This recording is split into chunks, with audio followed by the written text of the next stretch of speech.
Hola, humano, bienvenido a un corto documental de Marginal Media.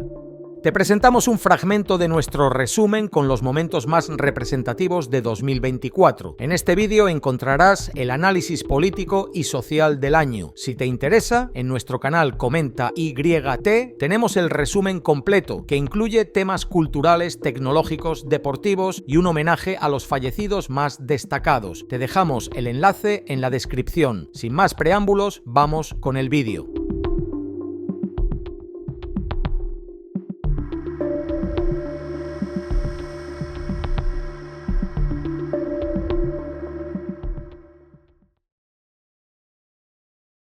El 1 de enero, tras la rendición de la República de Artsaj debido al bloqueo impuesto por Azerbaiyán, el Estado con reconocimiento limitado se disolvió, cediendo el control del territorio de Nagorno-Karabaj a Azerbaiyán. Ese mismo día, Arabia Saudí, Egipto, Etiopía, Emiratos Árabes Unidos e Irán se unieron oficialmente a los BRICS. Este grupo político y económico sería noticia nuevamente, debido a la cumbre celebrada entre el 22 y el 24 de octubre en Kazán, Rusia. En ella se vetó la inclusión de Venezuela por solicitud del presidente de Brasil, Lula da Silva. Según se informó, Lula bloqueó el ingreso de su vecino debido a que el gobierno de Maduro no presentó las actas electorales. El 3 de enero, un doble atentado en Kermán, Irán, dejó 84 personas sin vida, quienes se reunían para realizar un acto conmemorativo por el asesinato del general Qasem Soleimani. El ISIS se atribuyó la autoría. El 7 de enero fue reelegida para un quinto mandato la primera ministra de Bangladesh, Sheikh Hasina. ¿Qué se iba a imaginar que 8 meses después la sacarían a patadas del cargo? El 3 de agosto, tras 10 semanas de protestas ciudadanas contra la corrupción y una reforma de cuotas, Hasina tuvo que renunciar al cargo y huir a la India. El 8 de enero, el presidente ecuatoriano Daniel Noboa declaró el estado de excepción tras la fuga del narcotraficante Fito, líder de Los Choneros. Historia que les contamos en nuestro vídeo. El narco se tomó Ecuador.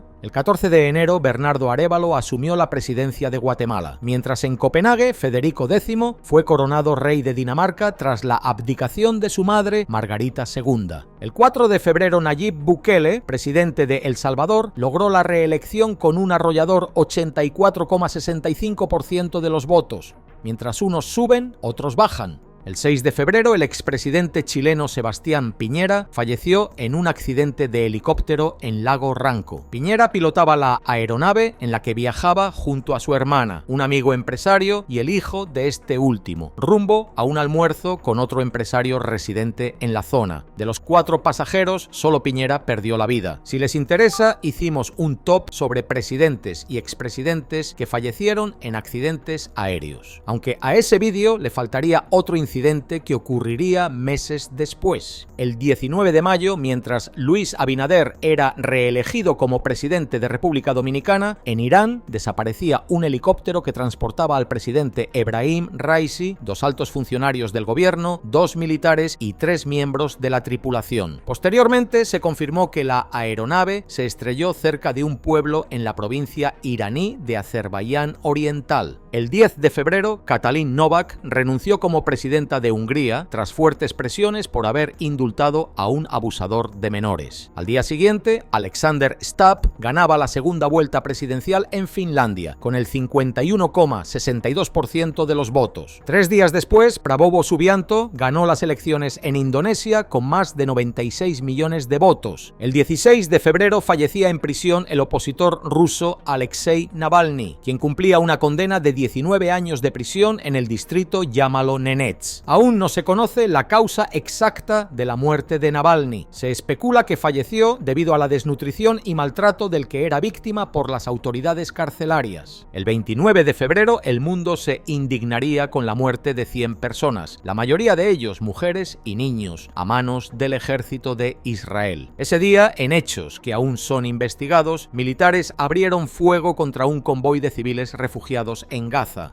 El 7 de marzo, Suecia se uniría finalmente a la OTAN, convirtiéndose en el 32º Estado miembro. ¡Qué ironía! Putin empezó una guerra para evitar que la OTAN siguiera expandiéndose y lo único que consiguió, aparte de muertos e impopularidad, es que 2 países más se unieran a la OTAN. El 17 de marzo, para sorpresa de nadie, Vladimir Putin fue nuevamente reelegido con el 87,34% de los votos. El 5 de abril, la policía ecuatoriana irrumpió en la embajada mexicana en Quito para arrestar al ex vicepresidente Jorge Glass, desatando una crisis diplomática entre ambos países. México rompió relaciones diplomáticas con Ecuador y lo denunció ante la Corte Internacional de Justicia por la violación de la Convención de Viena sobre relaciones diplomáticas. El 6 de abril, Peter Pellegrini fue electo presidente de Eslovaquia con el 53% de los votos. El 13 de abril, Irán lanzó más de 300 misiles y drones contra Israel, quienes sufrieron daños mínimos gracias a la cúpula de hierro que repelió el ataque. El 21 de abril, Ana Estrada se convirtió en la primera persona en acceder a la eutanasia en Perú. Paz en su tumba. El 5 de mayo, José Raúl Mulino fue electo presidente de Panamá con el 34,23% de los votos y Jordana Silianovska-Davkova se convirtió con el 69% de los votos en la primera presidenta de Macedonia del Norte. El 30 de mayo, Donald Trump fue declarado culpable de 34 cargos criminales, siendo el primer expresidente de Estados Unidos convicto. Ese mismo día, Corea del Norte envió globos con basura y excremento a Corea del Sur. El 2 de junio ganaba Claudia Sheinbaum la presidencia de México con un 59,76% de los votos. 2 días después fue reelegido Narendra Modi como primer ministro de la India con el 44,31%, unos 283 millones de votos. Aunque el problema eléctrico en Ecuador se arrastra desde hace años y se agudizó en 2023, fue el 19 de junio de este año cuando el país sufrió un apagón masivo que lo dejó sin electricidad por más de 8 horas. Desde entonces y hasta hace unas semanas se implementaron racionamientos energéticos de hasta 11 horas diarias. El 26 de junio, un presunto intento de golpe de Estado en Bolivia contra el presidente Luis Arce generó revuelo político en toda América Latina. Según el general que encabezó la revuelta, algunos expertos, periodistas y hasta el expresidente Evo Morales, todo se trataría de un autogolpe de Estado para elevar la popularidad del Arce. ¿Tú qué opinas? El 4 de julio, el Partido Laborista británico volvería al poder tras ganar las elecciones parlamentarias. Keir Starmer, barrister y político de ideas progresistas, quedaría electo como primer ministro. Al día siguiente sería elegido el médico cirujano Masoud Pezeshkian como presidente de la República Islámica de Irán en las elecciones presidenciales anticipadas tras el fallecimiento de Ebrahim Raisi. El 13 de julio sucedería lo impensable. En un mitin en Butler, Pensilvania, un joven de 20 años disparó contra Donald Trump. El hoy electo presidente se salvó por milímetros de hacerle compañía en el otro barrio a McKinley, Garfield, Lincoln y Kennedy. Si te interesa, hicimos un vídeo contándote sobre magnicidios en Estados Unidos. El 21 de julio, Joe Biden se retiró de la carrera presidencial debido a su evidente incapacidad para enfrentar las elecciones y otro mandato presidencial. En este vídeo sobre la gerontocracia estadounidense les contábamos sobre cómo el país es gobernado por muchos abuelos. ¿Ya lo viste? El 25 de julio, tras más de 50 años huyendo, sería capturado el Mayo Zambada, máximo líder del cártel de Sinaloa, junto a Joaquín Guzmán López, hijo del Chapo Guzmán. 3 días después, para sorpresa de nadie, sería reelecto Nicolás Maduro como presidente de Venezuela. A fecha de escrito este guión, el régimen no ha entregado las actas que avalan su victoria. El 19 de agosto se daría inicio a la protesta por la reforma judicial de México. Bajo el marco de esa protesta, el 10 de septiembre, varios manifestantes irrumpirían en el Senado y algunas sedes legislativas del país. El 7 de septiembre fue reelecto el presidente de Argelia, Abdelmadjid Tebboune, con el 84,30% de los votos. El 8 de septiembre, tras residir en la Embajada de España en Caracas, Edmundo González fue finalmente trasladado a España, donde recibió asilo político. Días después de su llegada, se reveló que durante su estancia en la embajada había sido coaccionado por miembros del chavismo para firmar un documento en el que reconocía la victoria de Nicolás Maduro.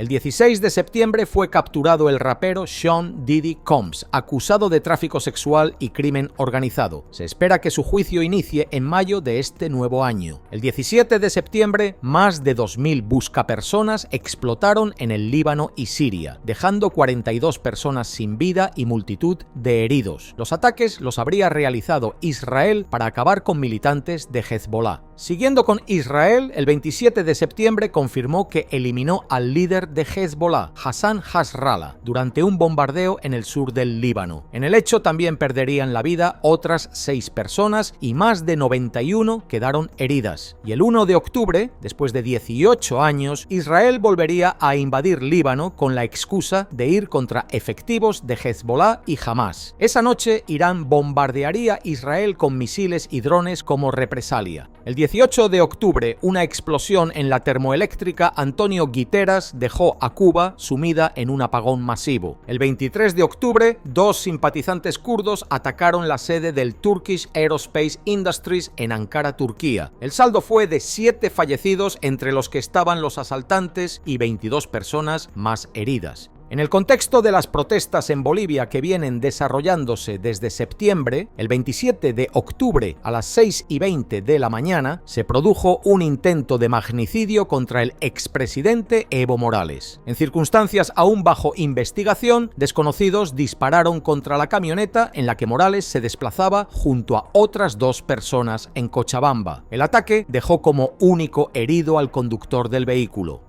El 31 de octubre, Rusia impuso a Google una multa de 20 decillones de dólares por bloquear canales rusos en YouTube. 20 decillones de dólares es una cifra mucho más alta que todo el dinero que circula en el mundo, por lo cual es una cifra imposible de pagar. El 5 de noviembre, tras unas hartantes y hostiles elecciones presidenciales en Estados Unidos, Donald Trump ganaría la presidencia con 312 votos electorales. El 21 de noviembre, la Corte Penal Internacional emitió órdenes de arresto contra el primer ministro israelí Benjamin Netanyahu y líderes de Hamas por crímenes de guerra. El 24 de noviembre, Yamandu Orsi fue electo en segunda vuelta como presidente de Uruguay con el 52,08% de los votos. El 1 de diciembre, Joe Biden haría una de sus últimas cagadas indultando a su hijo, Hunter Biden, en un caso de evasión fiscal y posesión ilegal de armas. El 3 de diciembre, tras meses de bloqueo por sus discrepancias con el Parlamento, el presidente de Corea del Sur, Yoon Suk Yeol, declara la ley marcial acusando a la oposición de simpatizar con Corea del Norte. La ciudadanía se lanzó a las calles, por lo que la presión lo llevó a revocar la decisión horas después. El 4 de diciembre ocurrió uno de los sucesos más impactantes del año. Durante la mañana de ese miércoles, Luigi Magnone, de 26 años, disparó 3 veces contra Brian Thompson, CEO de United Health Group, una de las aseguradoras más grandes e importantes de Estados Unidos. Según se cree, la motivación detrás del ataque fue el odio de Magnone hacia el pésimo servicio prestado por las empresas de seguros de salud. El 6 de diciembre, pocos días antes de la segunda vuelta presidencial en Rumanía, el Tribunal Constitucional anuló los resultados de la primera vuelta. Según se informó, el candidato prorruso Kalin Georgescu habría recibido financiamiento del Kremlin, lo que generó una profunda controversia en el país. El 8 de diciembre, Bashar al-Assad huye de Siria tras la llegada de las fuerzas rebeldes a la capital, poniendo fin a su mandato como presidente de Siria desde el año 2000. Ese mismo día, Israel, aprovechando el río revuelto, invade parte de los altos del Golán, argumentando una medida preventiva ante posibles futuros ataques hacia Israel desde Siria por parte del nuevo gobierno. El 14 de diciembre, Mikhail Kavelashvili, exfutbolista y político georgiano, ganaría las elecciones presidenciales de Georgia con el 100% de votos. Sí, 100%, pues ningún otro candidato se presentó en medio de un boicot por presuntas ausencias en garantías electorales. Ese mismo día, el presidente de Corea del Sur, Yoon Suk Yeol, es retirado de su cargo después de que el Parlamento votara para destituirlo tras la controvertida declaración de ley marcial la semana anterior. El 20 de diciembre, en Magdeburgo, Alemania, Taleb al-Abdul-Mohsen, un médico saudí de 50 años, embistió con un vehículo a una multitud que disfrutaba de un mercado navideño. El ataque dejó un saldo de 5 personas muertas y más de 200 heridas. Aunque el nombre podría generar ciertas suposiciones, al-Abdul-Mohsen no era musulmán. De hecho, era un feroz crítico del Islam y había participado en entrevistas condenando el islamismo. En redes sociales compartía contenido de ultraderecha, incluyendo publicaciones de Alice Weidel, Elon Musk y Alex Jones. Incluso llegó a escribir que Alemania estaba intentando islamizar Europa. En fin, que un maldito demente de ultraderecha arruinó la vida de decenas de familias. El 27 de diciembre, el presidente interino de Corea del Sur, Han Duck-soo, es destituido por el Parlamento. ¿Será que Corea del Sur quiere hacerse un cosplay de Perú? Y así llegamos al final de este recorrido por los momentos más representativos del 2024. Desde Marginal Media queremos agradecerte por acompañarnos y desearte un feliz y próspero 2025. Que este nuevo año esté lleno de oportunidades, resiliencia y momentos que recuerden que incluso en medio de la adversidad siempre hay espacio para la felicidad y la esperanza. Nos vemos en el próximo vídeo. Hasta la próxima. La paz.